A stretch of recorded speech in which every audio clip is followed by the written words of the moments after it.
Nasib apes menimpa Niwayan Siska. Gadis berusia 14 tahun asal Griana Kauh, Duda Utara Selat tersebut terpleset saat hendak turun dari Gunung Agung Kamis 10 Maret. Akibatnya kedua lutut beserta bahu kirinya terluka.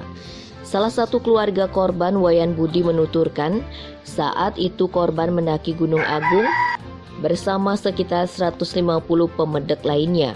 Tujuannya untuk nunasirte sekaligus ngaturang pekelem serangkaian karya agung mamungkah di Pura Bukit Buluh, Gunakse, Kecamatan Dawan Kelungkung. Sebelum terjatuh, korban bersama rombongan sempat beristirahat. Saat itu Siska jongkok, ketika bangun hendak melanjutkan perjalanan, Siska kehilangan keseimbangan sehingga terjatuh sekitar 20 meter.